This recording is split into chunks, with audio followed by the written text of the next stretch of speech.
all joking aside, and but we would be lying if we said that everything that we read in all of our readings is just super exciting, right? We talked about in Job. At least you are honest. I appreciate that. We talked about in Job. Which Job's a great book, but it's very repetitive. And so it gets a little hard. The law codes are so foreign to us, or the law code is so foreign to us that it is just it's hard to get through, right? And there's lots of blood and killing the animals The and long lobe of the liver. yeah, right. Yeah, so it's like you're Googling like which part is that, and I'm thinking in terms of steaks, I'm like, wait, which cut of meat is that? So, and I will point out now, and we're not doing specifically the actual individual laws this week. We will cover some of that next week, some of the stranger things and everything that we've come up with. But I just want you to know, like it's as bloody as you think it is, because they will bring that animal right up there, and you put your hand on its head, and then you cut its throat right there on the spot, right? And there's blood and stuff everywhere, and then they butcher it right there on the spot. It's pretty rough. I'm not a hunter, but I certainly don't have anything against hunting, obviously. And now I'll eat some meat that comes from the grocery store, of course, I don't care how they kill that. But when I was a kid, I used to play with this little girl down the street, and her dad was a deputy sheriff. And so I went down there, and I've always liked to hang out with adults, now I am an adult, obviously, but even when I was a kid, I always liked to hang around adults, And so I go down, and he had this deer, and it was like, hanging up on the swing set that we always played on, and I was like, wow, this seems fascinating. Like, what is he going to do? And so I'm asking him, and he's like, I'm going to, skin this deer and everything and, whatever. And I was like, oh, that sounds so cool, So he takes this humongous knife and he just shunk, whoosh, and the insides just spill out right there under the swing set. And I was like, and like, no joke, I went home, I walked in the house.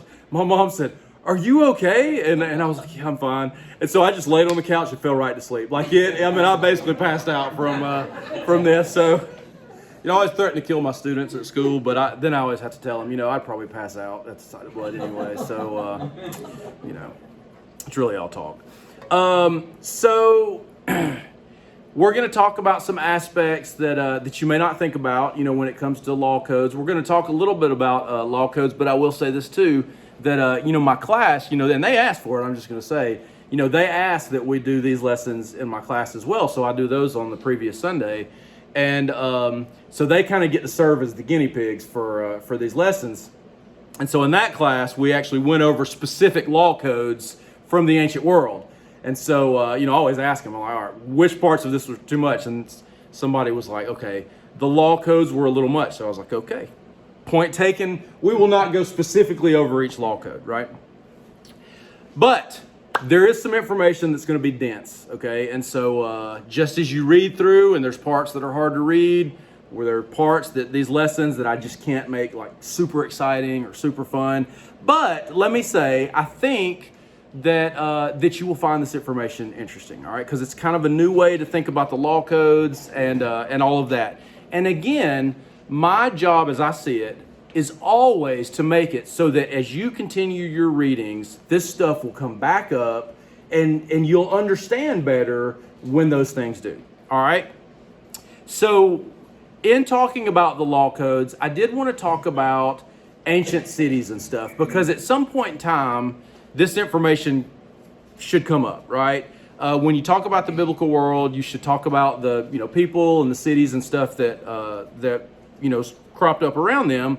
And again, I understand that I'm a nerd, and so you don't, it's not. I don't take offense to it, and I find this stuff fascinating. Okay, and I think it's important, right? So when we talk about law codes, we have to talk a little bit about the cities and the people groups that had those law codes, right?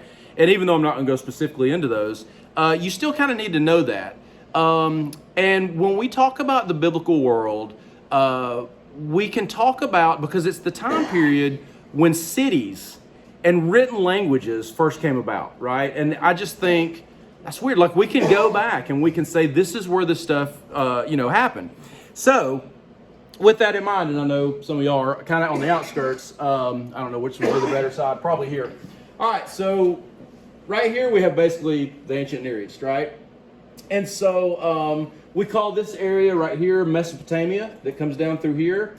And what is Mesopotamia? Does anybody? I'll give you 50,000 non-existent bonus points if you can tell me what the word Mesopotamia means. Rivers? Between the rivers. It means between the rivers. You're very close. Yeah. Between the rivers, right? The money.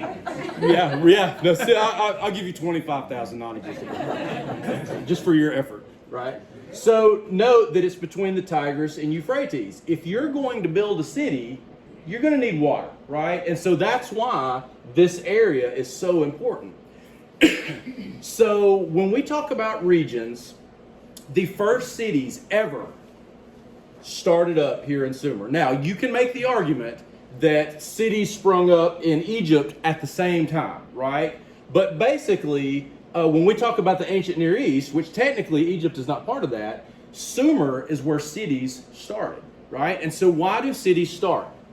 So, first of all, I don't understand how agriculture works, right? So I'm just going to travel around following herds, and I'm going to kill animals and I'm going to eat those. And then when I go to this place and there's all these crops and stuff, I'm going to take those and I'm going to eat them, but now they're gone.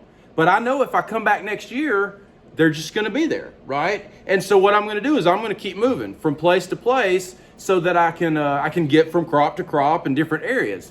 Well, eventually, people, that's nomadic. That's a nomadic life, right? So eventually people stopped and they said, you know what, we can do this. Like, we can grow these crops and such. And so they started to settle. And then another thing that happened is they said, you know what, I'm really good at making arrows, or you're really good at making skins to wear and such, right? You're really good at making pottery. This person's really good at whatever else it may be. And so they all got together and they said, you know what?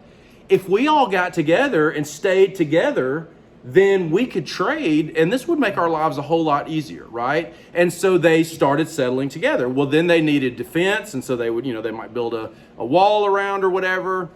And then the most important thing is that you would build a temple to the god of your city, right? And so you would have a god that would be the god of your city, and so that would be important to you. And so you would do that. And so that's how the early cities began, right? And they started right here in this place called Sumer.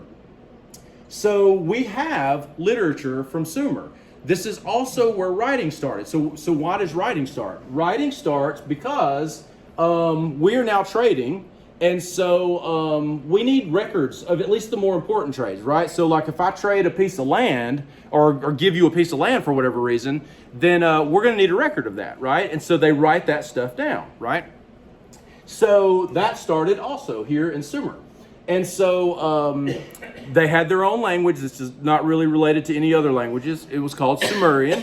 And it was written in what's called cuneiform, right? So if you've ever studied writing, or maybe it came up in school, certainly, cuneiform is the first writing style, right? And so what they would do is they'd take this little stylus and they would impress it into clay tablets. So you'd get your clay and you'd pat out some clay and you'd make like a tablet, and then you would impress on that tablet the different letters and stuff. You would bake it, and then you'd have a clay tablet, right? And that's what, when I say we find all these writings from the ancient world, when I talk about Ugaritic, which is up here, right? We talk about the Sumerian literature that we have. We talk about Akkadian literature and all of that. That's generally what that's on, right? It's on clay tablets. And so you find these big treasure troves, if you will, of clay tablets stacked up in different places, and we can go back and we can read their literature and all of that. All right, so just briefly, we'll go through. So you have Sumer, which is this area here. We have Akkad, right? And we have a language called Akkadian. Akkadian is related to, it's a Semitic language, so it's related to Hebrew. It's also related to Ugaritic, which is the language at Ugarit, right? So all of those are Semitic languages. Sumerian is not a Semitic language. However, Akkadian was still written with that cuneiform, right? It's like we think of Latin letters today. There are many languages that are written with Latin letters, right? And so you can sound them out, and so you can write different languages. Well, that's what cuneiform writing did for the ancient world. So this area, basically, Sumer and Akkad, becomes Babylon, right? You have Assyria right here. And those are some of your world powers that you deal with as you go throughout Israelite history. Over here is where Persia is. Of course, you have Egypt over here. And note that Israel, right, which is right in this area, Israel is a main thoroughfare going, if you wanted to go from this area to this area, which they did often, and oftentimes they did that to fight each other, you had to go through Israel. And so Israel was a major thoroughfare. When we talk about those early cities, note one interesting thing is this place here, which you probably pronounce it's actually Or. Or, we know somebody from Or. Who was that? Abraham, right? This is the city that Abraham is from, right? And so he came from here. And then he travels up here, and then he, of course, travels eventually down there. And so, so that's kind of where all of this stuff happens. Writing in cities basically started in about 3500 BC to about 3100 BC. And so that's where that happens. Also, at the same time, you have Egypt. That's when the pyramids are made, right? So when they built the pyramids, they're building the pyramids at the same time, which is about 3500 to 3100 BC in that same time period. You also have Egyptian hieroglyphics, which is totally different than any of the other languages. And so you have that all at the same time. So these different places, they have law codes that eventually spring up. Let's see, language for records, cuneiform, Akkadian. So just for the record, the Akkadian language. So we talked about Akkadian, and we said that Akkadian is that is a Semitic language. Akkadian is eventually replaced by Aramaic, right? Which you all know. We've talked about Aramaic. Aramaic is the language of Babylon and Assyria, and that's the language Jesus spoke, right? That's the language that the Hebrew people spoke in Jesus' time, because they had gone into the exile, and then so they lost Hebrew because people spoke Aramaic. Eventually, Hebrew is basically lost. Again, you would still read it in the synagogue and all of that, but as far as the everyday language of Hebrew people, they spoke Aramaic. So that's just one language away from the most ancient languages that we had. All right, then again, eventually Greek becomes the language of business. Akkadian had been that before, and then Aramaic, and then Greek for the known world. Okay. In the ancient Near East, kings would enter into covenants with inferior nations, right? So those inferior nations or those inferior kings are called vassals, right? The inferiors would pay tribute, right? So it's kind of, think of it like the mafia, right? I will protect you, okay? And generally, what does the mafia protect you from? Themselves, right? It's like, I'm going to protect you. Well, I'm not in danger. Yes, you are, right? Now, just for the record, in the ancient world, that really wasn't the case. You had many people who were out to get you. And so it's real protection. Sometimes you would just go and be a vassal of a king. You'd be like, hey, you're really powerful and I would like protection. Can we enter into a relationship? And the king would say yes. The point of that tribute, interestingly enough, is not so much that the king needed the money. It's not like, oh, we have another source of income that vassal would pay. It's more that the more vassal kingdoms that a king had, the better his reputation. So you would better your reputation by having more vassal kingdoms under you. These covenant treaties would include expectations of both the king and the vassal, right? So the king is going to protect you. The king is going to provide you in terms of if there's a drought, if you need food, if something happens, you will be able to come to the king and get what you need. And then you need to make sure that you continue paying your tribute, do not rebel against the king, and all of those things. So you would have these stipulations would be written out. The king has all of the power in this relationship, whether the vassal stays loyal or not, interestingly enough. If the vassal stays faithful, the king's reputation is good. But if the vassal does not remain loyal, then the king will then punish the vassal, and they still look good, right? It's like kind of like when you go to a restaurant, right? Or people that you know, and they have kids, right? And so they treat their kids great, they do all these things and whatever, and oh, they're so good. But then the kid does something bad, right? And so then we look and we're like, how's the parent going to take care of this, right? Is the parent going to discipline, right? And we all know people that their kids might just run wild all the time, and you just think, oh gosh, what are we going to do?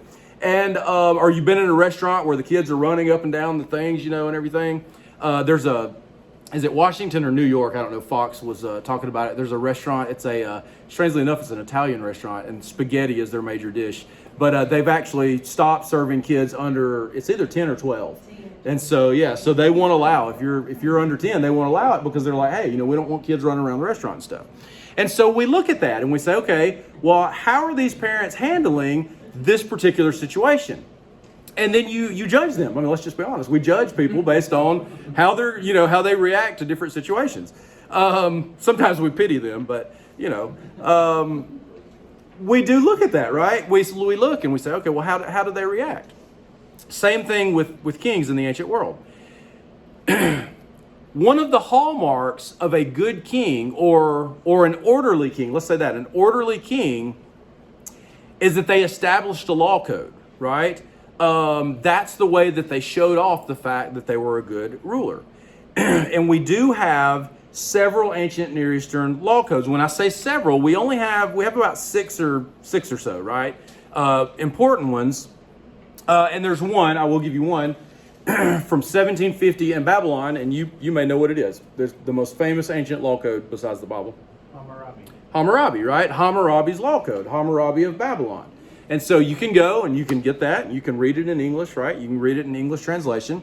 But that was a hallmark of a good ruler, was that they established order in their kingdom through a law code, right? And so that was an important aspect of the ancient world.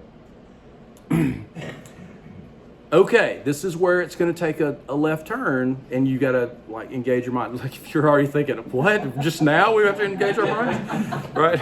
Sorry, if that's the case. All right, now it's going to get complicated. You're like, oh gosh.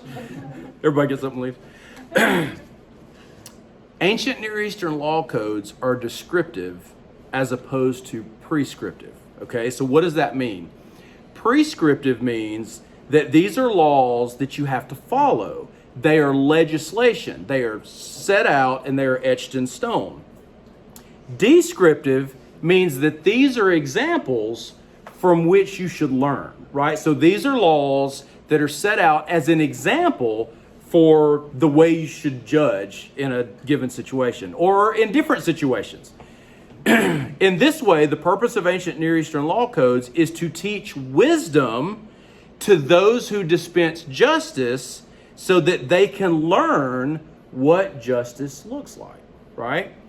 So I recommend a book just for I recommend the whole series of books, actually.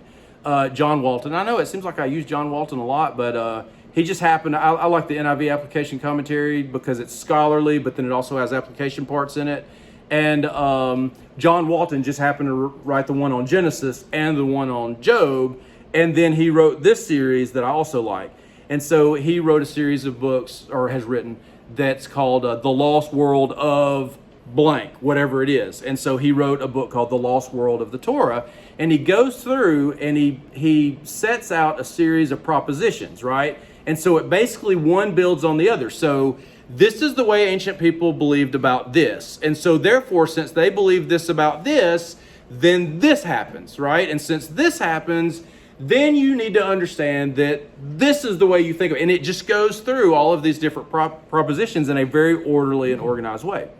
And so he says this. He says, when we think of laws, we imagine a normative list of rules with accompanying consequences for breaking them. When a person goes to court, the lawyers, judge, and jury try to determine if the rule has actually been broken and to what extent the consequences should be applied. This system relies heavily on logical precision, both in the writing of the rules or the laws themselves and in the presentation of evidence, right? And precedent. We very specifically do not want the judge or the jury to apply their own intuition about what they think constitutes wrongness and about what they feel should happen to the specific individual. So we force them to work within a series of methodological constraints. For example, juries are commanded to consider only evidence that the court has formally admitted and are deliberately isolated from any additional influence, right? So you follow so on. This is our legal system, right? People in the ancient world, however, did want the judge to apply his intuition about wrongness to the cases he judged and to consider each on its own merit. Our modern case law describes precedent that sets limits on what kinds of rulings the lawyers and the judges are allowed to make. Ancient legal wisdom instead tried to instruct the judge on what rightness and wrongness looked like, so he, and it was usually a man, he says, of course, would be able to produce rightness and eliminate wrongness with his verdicts, right? So it serves as an example so that you can then learn what justice looks like, and then you can learn to apply it yourself, right? So it's not about specific rules. These have to be followed exactly. It's about, this is what a good legal rendering looks like in this particular case. So think about that, basically, right? It's about teaching wisdom. So instead of legislating law, ancient Near Eastern law codes taught law. They don't legislate law, they teach law, or wisdom for one to judge justly. Therefore, the laws included in law codes do not include all possible laws, but simply model rulings used as examples to rule in different types of cases. And just for the record, I finished this quote a while ago, but he uses a great example. He uses the example of an art class, right? When you take an art class, you may not be familiar at all with art, right? I'll be honest with you, I'm not terribly familiar with art, right? I have specific things that I like in art, right? A lot of art, I just don't get it. I'm just like, I don't understand why people like this. It's like when you go to a fashion show and they wear these big crazy things and they've got these dresses that I'm like, who wears that? Like, where do you wear something like that to? Nobody has ever gone to an actual event wearing anything, I said stupid. I said it technically, crazy like that, right? So when you go to an art class, what do? They don't expect you to make all kinds of art, right? They expect you to recognize art. And so what are they going to do? They're going to go through and they're going to show you different types of art from different time periods, different genres of art, if you will. So you might see paintings, you might see pottery, you might see all kinds of different things. And so what does that do? Does that mean that when you see all of those things, you're going to be able to do those? No. But it means that you'll be able to recognize it, right? So you'll be able to recognize art when you see it, and you'll be able to recognize it even in its period. You'll be able to see something, and then you'll be able to speak intelligently about it, and you'll understand it, right? You'll say, okay, well, the reason that they drew this way is because of this or that or the other thing. You understand it, right? That's the point, is it teaches you to recognize art, right? Ultimately, if you continue in art, then it would be so that you can recognize it and then do it eventually, right? But then you would want to do your own thing. So if these laws are meant to instruct, then that means that they are not all necessarily actual cases, though they could be, certainly. Many of them are likely theoretical examples of complicated cases to set the bar, right? All right. So that's ancient Near Eastern law codes in general, right? And you've all survived up to this point, right? Zach is still awake. I'm good. So the Old Testament law. The Old Testament law is written in 3 genres, okay? Genres is just a type, right? A type of literature. First of all, you have your legal wisdom, which we already kind of talked about. You have suzerain-vassal treaties. Suzerain is just the king. The vassal is the client king that pays tribute, right? Treaties. And then you have ritual instruction. Okay, so those are the three things that you're going to find in Old Testament law. The Old Testament covenant is set up like an ancient Near Eastern suzerain-vassal covenant. In other words, it is like an ancient treaty between a king who is a sovereign and his underlings who are also maybe kings. God serves as the king of Israel. And the law of the Old Testament comes not from the king, but it comes from God himself, right? So the law comes from God. This is unique in the ancient world. Laws did not come from gods, they came from kings, right? And so that was the way that the king established that he was a good king, is that he was able to establish rule in his domain. So God establishes law in order to show that he expects order from people in his domain. So in the Old Testament law, when you break the law, you're not just making the king mad, you're actually offending God, right? So that's a big major difference. So again, the point of the treaty is to make the king look good. So in this case, the Israelites, as God's people, are meant to make Yahweh look good. Not because he needs something from the people, but for them to serve as witnesses pointing to God's justice, right? They are to be a light to the nations about the God of Israel. And that's the way they do that, by living according to the order that is established by God. This is why the punishment of God's people is seen as justice in the Old Testament. The Israelites will be a reflection of God's justice, whether that is for good or for bad, right?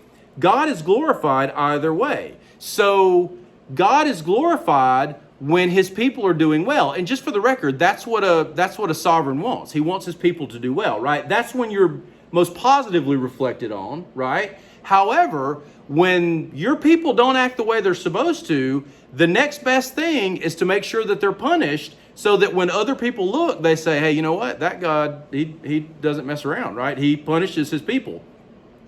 That is justice.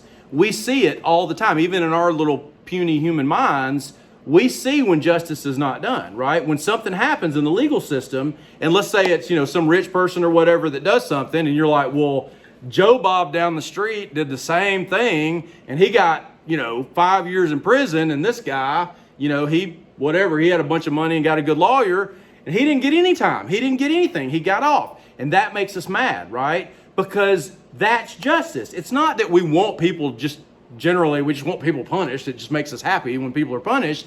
But we see it as justice. It is justice when people are punished, because that's our organized society, right? That's the way we look at it. And note that Moses appeals to God's treatment of the Israelites when he's coming down from the mountain, and God says, and we'll go over that section, but God's basically, he says, hey, your people, right? So, wait a minute, I thought they were your people, God. And he's like, no, they're your people. They're messing up, right? And so he specifically says that. And so he's going to kill them off and restart.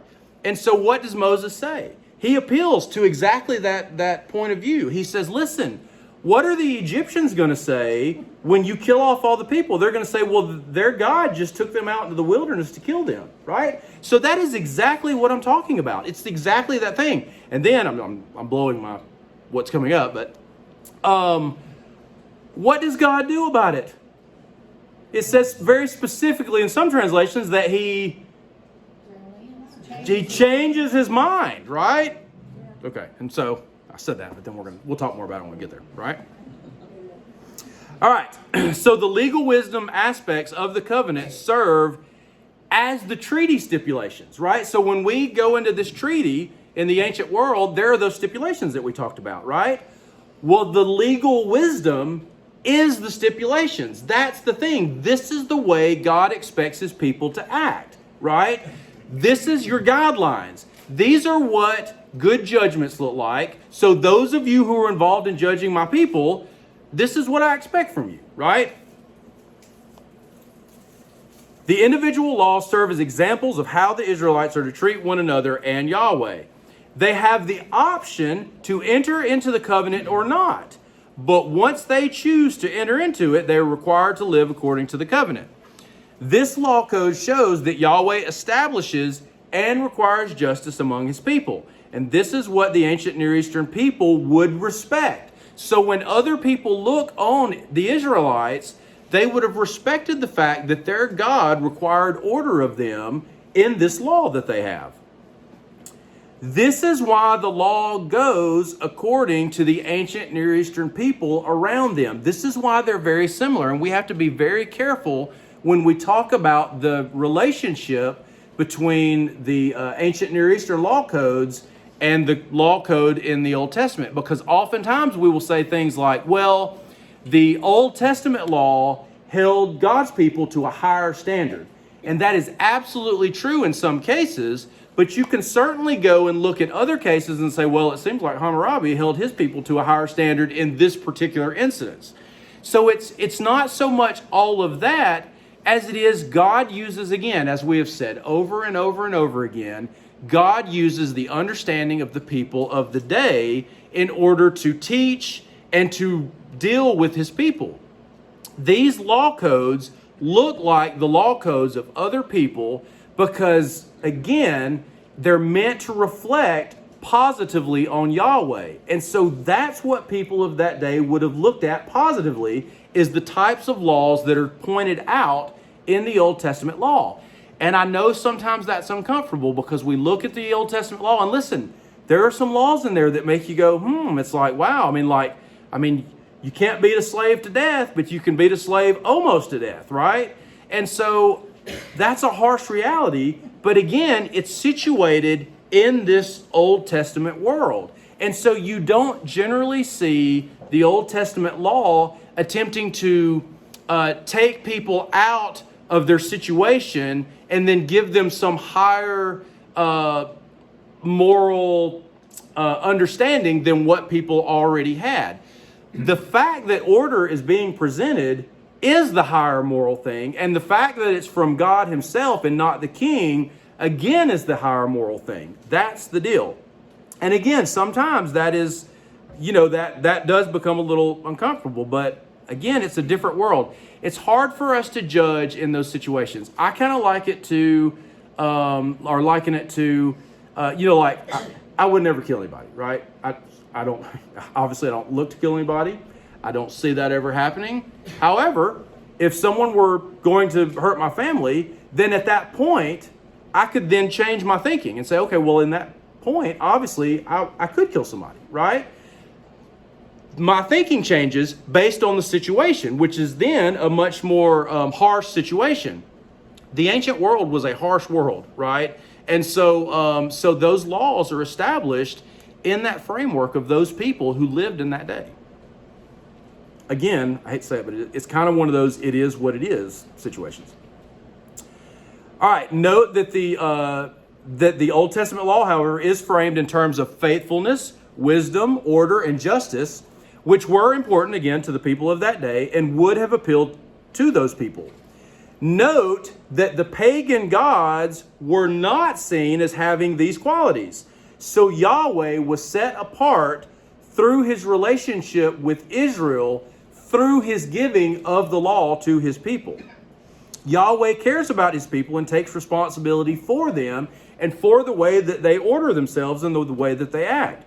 So he made his will known to them, again, through that law.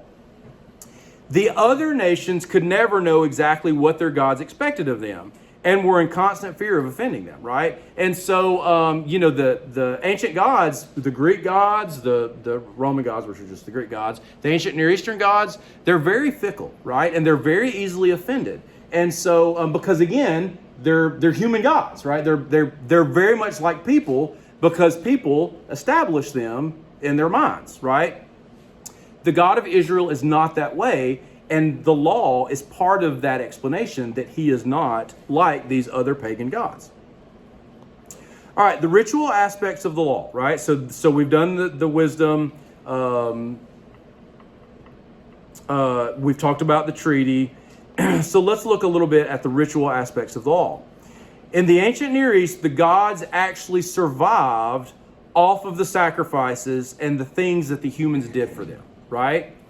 Therefore, it was important for the gods to make crops grow and make sure that animals and people multiplied in order to keep the system going. It was a symbiotic relationship between the pagan gods and their people. Ritual was specific because one did not want to, again, offend these precarious gods. The rituals, therefore, created order within the divine cosmos. So in the divine world, between humans and gods, that created order, this whole sacrificial system. Moral order, again, was established by kings who ordered their people by laws.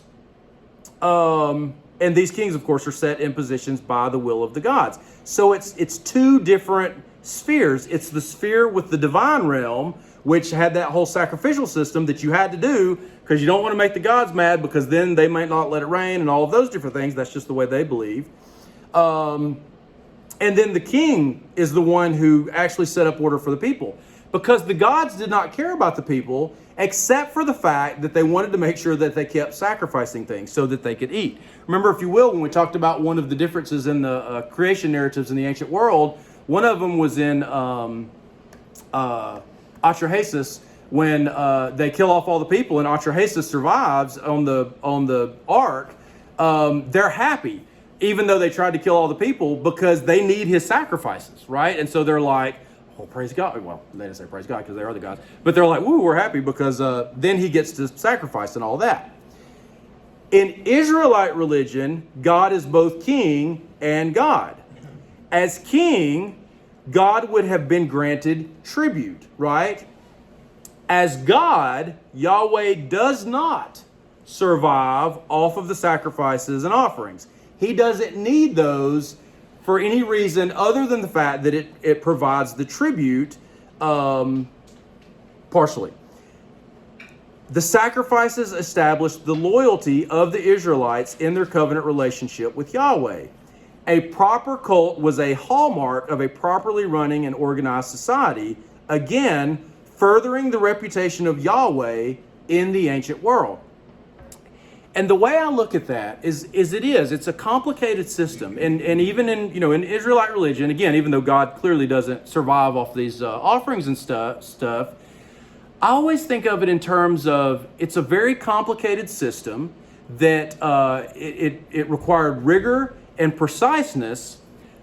But I think certainly as God is creating this new people group, right, that's following him, and he needs them to follow him, and he needs them to be a light to the other people, rigor is required to keep them faithful, right? It requires something of them. It's like sacrifices, right? We think of sacrifices, we just think of animals and such. Well, a sacrifice was an actual sacrifice. You were giving up something that was very important to you, right? And so when I take these sacrifices and I do all of these things, this keeps me all in, right? It keeps me faithful to God because I have to do this thing. Listen, if I don't believe in Yahweh, then I'm not going to do this thing. I'm just not going to do it, right? Because, why would I do something like this for a God that I don't even believe in? So it keeps them involved. It keeps them engaged, right? It's kind of like prayer today, right? Now, certainly I believe that God can answer prayer, right? God answers prayers, but sometimes God doesn't answer prayers, and sometimes God doesn't answer prayers in the ways that we expect it, right? And so it could run the gamut, right? However, we still remain faithful. It's like Jesus, right? In the Garden of Gethsemane. What does he say? He says, if possible, take this cup from me, but either way, your will be done, right? So that is as honest a prayer as you could ever imagine, right? And then, of course, the prayer is not answered in the way that Jesus needs, but then, of course, the benefits are, way outweigh anything else. But that's the point there, is that Jesus understands that God could change, or the Father, we'll say the Father, right? The Father could change this, the way this is going to work out, but regardless, Jesus had faith in what was going on. Well, that's what prayer does, right? When we pray, obviously prayer, is worship and all of that. But in the aspects, in the times when we ask for things, and again, Jesus asked for that in the Garden of Gethsemane. Clearly throughout the Bible, people ask for prayers for certain things, right? Like now, I don't need to be asking for prayers for, another guitar or something, like that might be inappropriate, right? But certainly the Bible teaches that we can ask for things, right? That are, that we need or whatever. And so if we didn't go to God and pray, right, whether it's asking or worshiping, well, then, if we didn't believe, we wouldn't do that, right? So just the act of prayer itself is a show of faith, right? You're not going to pray to a God that you don't believe in, right? Or who you don't believe in. And so just that itself is an act of faith. And so, and again, the real act of faith is either God can answer this prayer or he may answer it in a way that I don't expect, or he may choose not to. Either way. Shadrach, Meshach, and Abednego, right? In the Old Testament, what a spectacular, show of faith in God, right? In the Old Testament, which you don't expect so much in that way. You kind of think of it as a New Testament prayer thing and all of that, where they say, listen, and they say it to the emperor. They're like, hey, listen, God can protect us from this. He can save us. But even if he doesn't, we're still going to remain faithful to God, right? And so there it is. That's on the line right there, and that's the point. It is a show of faith. It shows that you're in, you believe. Same thing with the law, right? It is a very complicated system that you pretty much have to believe if you're going to be in it, right? Otherwise, you just wouldn't do it. And so that's kind of one of the ways that I always kind of look at partially at the Old Testament law. When we talk about the people looking in on it, think about it like, I said that about the kids earlier. Think about it even like democracy, right? So we look at other countries and stuff. And so we say, well, if they don't vote in free elections, they're uncivilized, right? We just automatically look and say, if this nation doesn't have democracy, then they're way behind. Well, that's the way people would have looked if we didn't have a law code and a sacrificial system. It's just the way it was in the ancient world, right? So God, again, works within that established understanding. And he reveals himself through that. All right. All right, so I'm going to go through, and some of this has probably already been covered, so I'll go quickly through some of it. So important aspects and parts of the law that we get, particularly in the readings that you had last week and in Exodus. So covenant, again, a covenant is an agreement between two parties, right? And we've talked about treaties and all of that, so we won't go into all of that. Note that one of those aspects of those ancient treaties, those Suzerain-Vassal covenants, is the idea of covenant blessings and covenant curses, right? If you choose not to follow this treaty between the two of us, this is what's going to happen to you. If you do follow it, then this is what will happen for you, right? And so you had the blessings and the curses spelled out for you, right? So again, the Old Testament law is exactly set out that way. Now, mainly the blessings and curses are set out in Deuteronomy later. So I think 28, maybe chapters 28 is the curses. But as the whole law, we have that in there.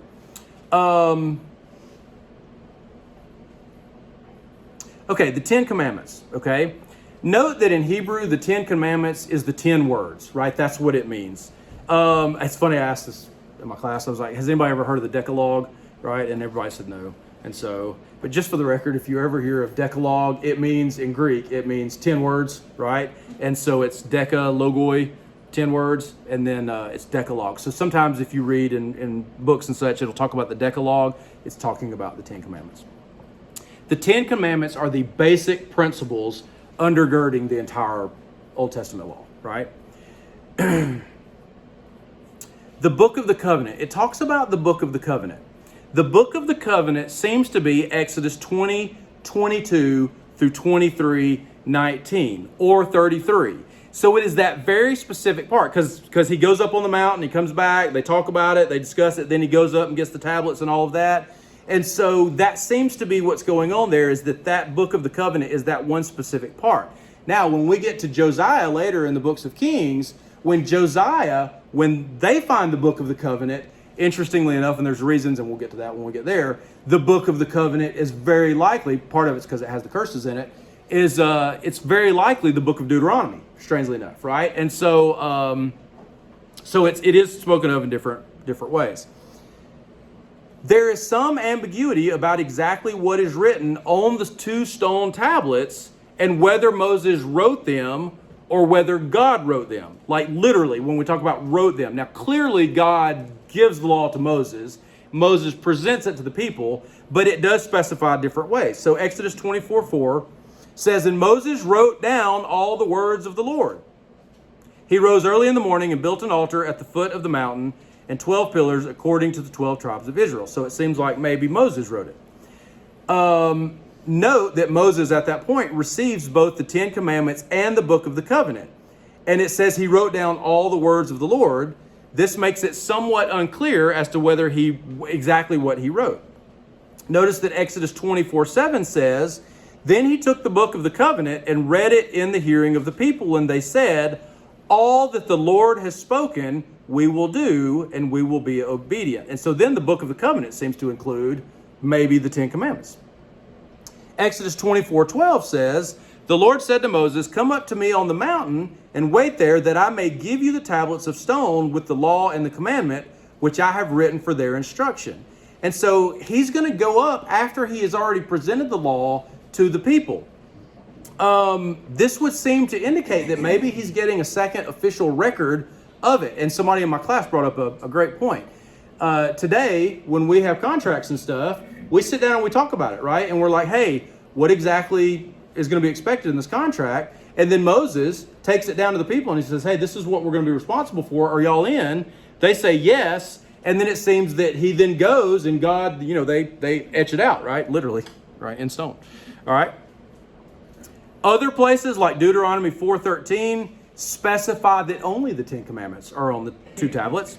It says, "And he declared to you his covenant, which he commanded you to perform, that is the 10 commandments, and he wrote them on 2 tablets of stone," right?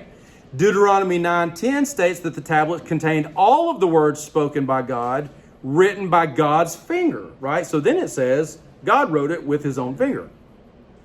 It says at 9:10, Deuteronomy 9:10, "And the Lord gave me the 2 tablets of stone written with the finger of God, and on them were all the words that the Lord had spoken with you on the mountain out of the midst of the fire on the day of the assembly." Exodus 17:14 and 34:28 say that Moses wrote it. So Exodus 17:14 says, "Then the Lord said to Moses, 'Write this as a memorial in a book and recite it in the ears of Joshua, that I will utterly blot out the memory of Amalek from under heaven.'" And then 34:28 says, "So he was there with the Lord 40 days and 40 nights. He neither ate bread nor drank water, and he wrote on the tablets the words of the covenant, the 10 commandments." Notice it specifies 10 commandments. But it took 40 days, right? All right, so it may be that it is spoken of again cooperatively, as we have other things in the past, right? So we can refer to both Moses leads the people out of Israel, but also God led the people out of Israel, right? It is said that they both did it because, of course, they're working cooperatively. They do it together. The parting of the Red Sea, right? It says that Moses parted the Red Sea, but then it says that Yahweh parted the Red Sea, right? So these actions, they work together. It could be similar to when we were talking about Satan and all of that stuff, and we talked about that passage in Kings where you had Yahweh was looking for someone to go and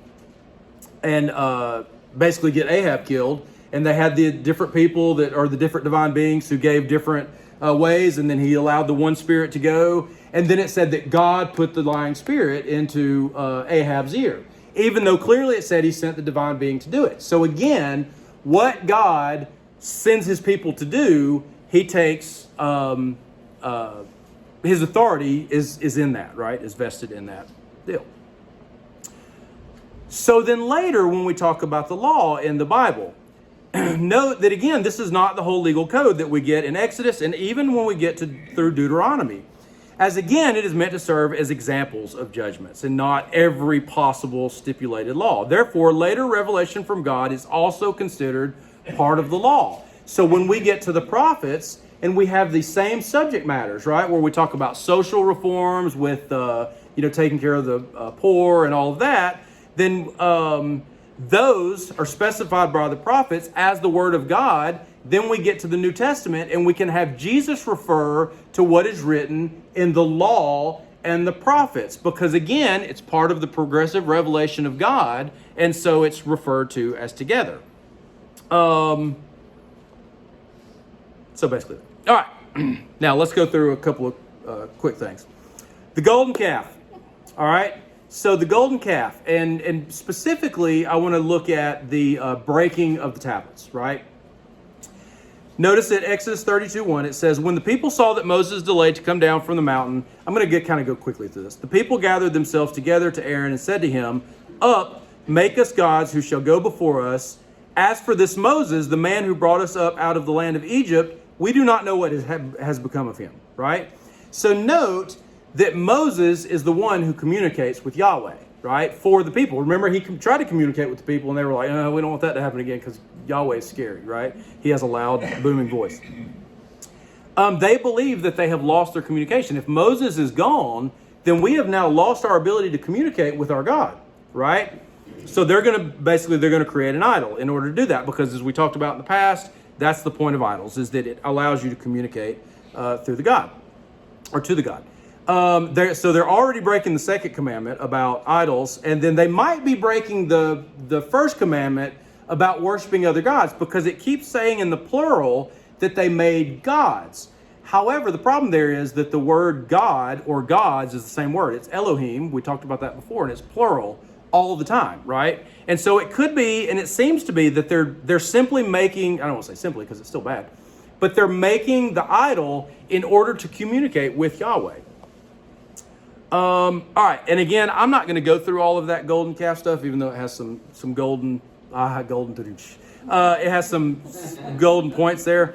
But what you need to know is that when Moses comes down from the mountain and he throws down the tablets, well, we look at that and we say, well, God, he had a bad attitude. And then he broke the commandments of God, right? Like, how dare he? No, that's not all it is.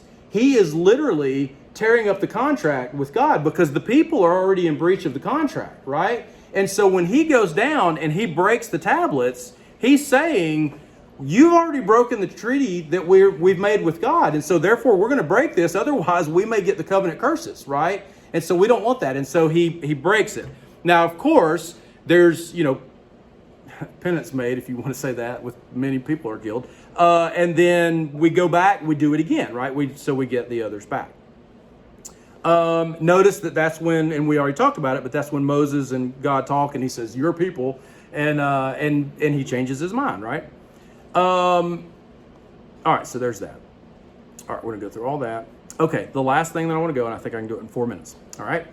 The drinking of the gold, right? So we're gonna melt down the golden calf, and you're gonna drink the gold. Okay. Well, that seems interesting.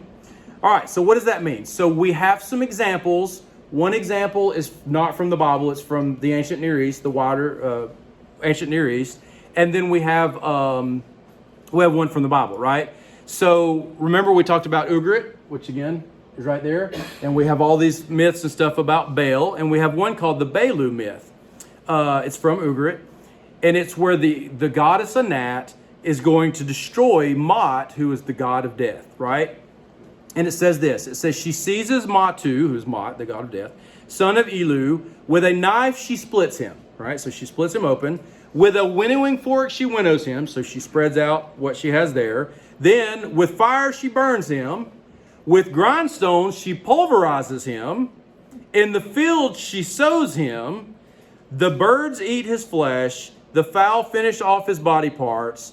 Flesh eaters grow fat on flesh, right? So note that the point there in all of that is she thoroughly destroys him, right? She thoroughly destroys the god Mot, right? So it seems like in this instance we are thoroughly destroying the golden calf when we grind it up, right? But why drink it, right? Why drink it? Well, Numbers 5:12 through 31 describes a woman who is accused of adultery. And there's a test that she must endure, right? She is to drink a concoction that includes dust from the floor of the tabernacle, and the test then runs as follows. It says at Numbers 5:27 and 28, it says, "And when he has made her drink the water, then if she has defiled herself," now just for the record, in this instance, she is accused of adultery, but nobody witnessed it, right? So she's just being accused. If there was a witness, they would just take care of it. But there's no witness, and she just says, no, it's a he said, she said, or she said, whatever. "And when he has made her drink the water, then if she has defiled herself and has broken faith with her husband, the water that brings the curse shall enter into her and cause bitter pain, and her womb shall swell, and her thigh shall fall away." Seems serious. "And the woman shall become a curse among her people," right? So that's bad. If she's guilty, this concoction that she drinks will let them know, right? We'll know. "But if the woman has not defiled herself and is clean, then she shall be free and shall conceive children." So whatever happens, and we don't know, there's no precedent for that, right? So whatever it means is that it will say whether she did defile herself or not. So it could be that somehow the drinking of the golden calf will point out the responsible parties, which could then explain how the Levites decide who will die in Exodus 32:27, which is right after this event. After they drink it, it says, 27:28, it says, "And he said to them, Thus says the Lord, the God of Israel, Put your sword on your side, each of you, and go to and fro from gate to gate through the camp, and each of you kill his brother and his companion and his neighbor." And the sons of Levi did according to the words of Moses, and that day about 3,000 men of the people fell. Right? So it seems like maybe that somehow that's what pointed out, because regardless, we assume that it's the people who are most responsible that are killed, right? Because I mean, it's not just, we don't just kill everybody. It just, once we get to 3,000, it's like, okay, we've killed enough. It seems that those people would obviously be the responsible parties. And it seems like that's the way that we kind of figure that out. All right. Last thing very quickly that I want to go through, and this will be just a second. So note that the law sets the example of wise judgments. We talked about that. Meant to be followed by those who dispense judgment, right? And so we think of it in terms of today, we just have judges, right? And those are the people who are responsible for law. But note, and I'm not going to go through the passages, but I have at least two for each of these. Note that village elders, town councils, judges empowered by the government or the ruling authority, priests, and the king himself all are responsible for dealing out justice, right? And throughout the Old Testament, we see that system corrupted, which is, again, one of the reasons for the exile, right? And so we know that that's a major issue, is the corruption of that system. They were meant to look at the law, and that was to teach them to be wise judges. However, they allow things like money and all of that to cloud that judgment and their wisdom. And again, it's the law of God, so that makes God very unhappy. All right, so next week we will take into account some of the special cases in the law, some of the oddities and different things like that, because again, those will be the interesting things. And so we'll do that, and then, I don't know what we'll do after that. But all right, so there you have it. We made it. Thanks for watching, and please feel free to leave a comment or question. And if you found this video helpful, hit like. And if you would like to be notified when new videos are released, hit subscribe and join us next time as we study the Bible in context.